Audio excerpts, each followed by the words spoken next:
송은재TV 시작합니다.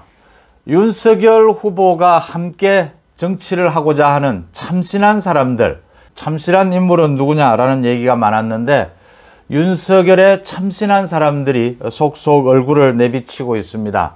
오늘 아침에 선대위원 회의를 열고 윤석열 후보는 자신의 비서실장, 공동선대위원장, 청년보좌역 발표를 쭉 했습니다. 모두 참신한 인물들이고 야권 통합의 역할을 할 사람들이다 라는 부분에서 진작 이런 참신한 인물들 얼굴을 좀 일찍 내보였다면 그동안 좀 빚어졌던 선대위에 대한 본부장급 인사를 했는데 전 현직 중진 의원들로 가득했다.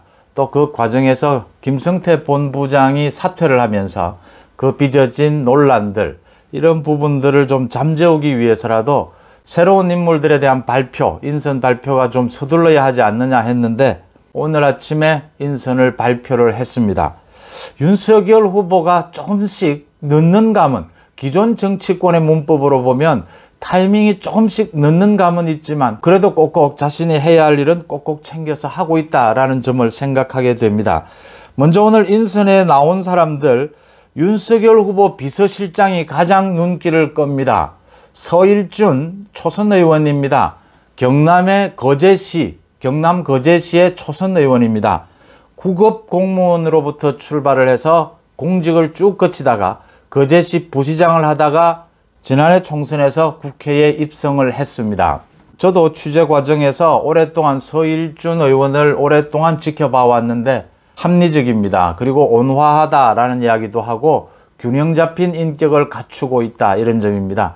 저는 서일준 의원 같은 사람을 보면 이런 생각이 듭니다. 지금 구급 공무원에서 입지전적인 인물이다, 이렇게 평가를 줄곧 하기도 합니다. 구급 공무원에서 이제 뭐 장차관이 된다든지 이렇게 국회의원이 된다든지 이러면은 아주 입지전적인 인물이다, 이런 얘기를 하는데 앞으로는 이런 말도 좀 삼가해야 하지 않겠나 싶습니다. 왜냐하면 지금은 많은 대졸생들도 구급 시험을 많이 치고 있고 9급, 7급으로 공무원을 시작하는 그런 많은 엘리트들이 있습니다. 그 다음 자신만 열심히 하고 능력만 있다면 이제 9급이라고 하더라도 장차관이나 우리 사회의 리더가 되는 경우도 흔히 있습니다. 그런 점에서 9급에서 출발했다는 것이 대단한 화제거리가 되는 것도 이제 얼마 남지 않았지 않나, 이런 생각도 들고요. 행정고시, 그동안 우리나라의 소위 고급 공무원을 뽑는, 확충하는 관문으로서 행정고시가 역할을 해왔는데 서일준 의원 같은 이런 경우를 보면 행정고시도 이제 없어져야 할 때가 되지 않았느냐, 많은 논의가 되고 있습니다. 사실은 좀 축소해야 될 때도 되지 않았느냐. 7급이나 9급으로 공무원을 시작해서 자질이나 능력 면에서 우수한 사람들이 계속해서 빠르게 성장해 올라가는 이 시스템이 훨씬 효율적이지 않느냐 하는 생각을 갖게 됩니다. 이런 생각이 들 정도로 서일준 의원은 아주 합리적인 업무 추진, 능력, 평가를 받고 있다, 이런 말씀을 드립니다. 윤석열 후보가 직접 서일준 의원을 비서실장으로 발탁을 했다라고 하는데 적절한 선택이다, 이렇게 보입니다. 관심을 모았던 공동선대위원장입니다.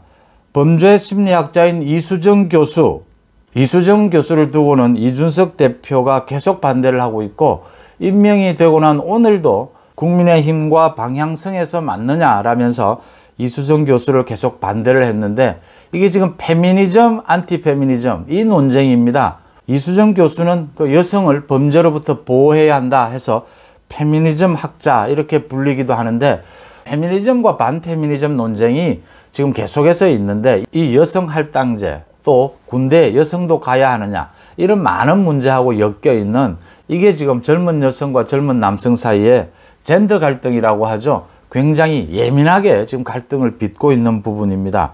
페미니즘이냐 반페미니즘이냐, 이 부분에 있어서는 우리 사회가 안고 있는 전통적으로 좀 여성들이 핍박을 받아온 그런 전통도 분명히 있었고요.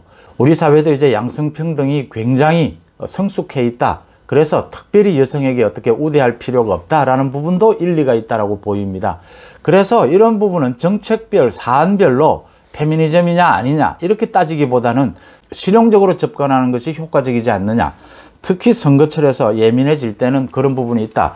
이수정 교수는 페미니즘이다라고 해도 아주 합리적입니다. 그러니까 너무 여성을 앞세워서도 안 된다라는 말도 공개적으로 많이 하는, 그게 오히려 여성을 위축시킬 수 있다. 균형 잡힌 페미니스트다. 특히 범죄에 있어서 여성을 보호해야 되는 부분은 또 페미니즘과는 다른 그런 영역이기 때문에 이수정 교수를 반대해야 될 이유는 없다, 이렇게 보입니다. 윤석열 후보가 이준석 대표 등의 반대에도 불구하고 이수정 교수를 선대위원장으로 임명한 것은 잘한 일이다, 이렇게 보입니다. 김기현 원내대표야 뭐 언제나 합리적인 사람이었고, 김도읍 의원은 정책위 의장을 맡고 있는데 부산에서 3선 의원입니다. 김도읍 의원은 법사위에서 그동안 4, 5년 동안 문재인 정권의 폭정을 막기 위해서 법사위 간사를 하면서 노력을 해왔다라고 하는 점이 돋보이고요. 제일 중요한 조경태 의원입니다. 조경태 의원이 선대위원장에 합류를 하면서 홍준표 후보와의 연대, 홍준표 후보가 모두를 다 외면해도 조경태 의원은 외면할 수가 없습니다. 홍준표 의원 주변에 정말 사람이 없죠. 그런데 처음부터 조경태 의원이 홍준표 후보를 지켰습니다. 조경태 의원은 민주당에서 3선을 했고 국민의힘 야당으로 옮겨서 2선을 했습니다. 지금 부산 5선 의원인데, 조경태 의원은 노무현 전 대통령 앞에서도 당당하게 자기가 할 말을 했고, 문재인 대통령에 대해서도 거침없는 비판을 했고, 그래서 친문, 소위 대깨문들에 의해서 쫓겨나다시피 해서 야당으로 적을 옮겼습니다. 자기 할 말은 꼭 하는 소신 있는 조경태 의원이 공동선대위원장단에 합류를 하고, 홍준표 의원이 모두 무시해도 절대 무시할 수 없는 단 한 사람을 꼽으라면 조경태 의원일 것이다. 조경태 의원이 홍준표 의원과의 그 연대의 가교 역할을 할 것이다. 이렇게 기대가 됩니다. 그 다음에 눈길을 끄는 것이 청년 보좌역. 이 청년 보좌역 7명을 윤석열 후보가 선대위에 배치를 했습니다. 윤석열 후보가 며칠 전에 발표를 한 바가 있죠. 집권하게 되면 정부 부처마다 청년 보좌역을 배치하겠다. 이제는 청년들의 얘기를 들어서 정책을 펴야 그게 균형 잡힌 올바른 정책이 될 수가 있다. 20대, 30대 청년들이 아직도 지지할 후보를 정하지 않은 유권자가 절반이 넘고, 또 지지할 후보를 정했다 하더라도 굉장히 유동적이다. 정책을 보고 굉장히 자기에게 이익이 되느냐 되지 않느냐로 후보를 바꿀 수도 있기 때문에 이번 대선에서 2030이 굉장히 중요한 스윙보트 역할을 하게 될 것이다. 그런 차원에서 윤석열 후보가 얼마나 이 청년층에 대해서 중요하게 생각하고 있다라는 점을 겉으로 내비쳤다라고 봅니다. 윤석열과 함께할 참신한 인물들, 대선 100일 남은 대선 국면에서 큰 역할을 하게 되지 않을까, 이렇게 예상이 됩니다. 송은재TV 마칩니다. 고맙습니다.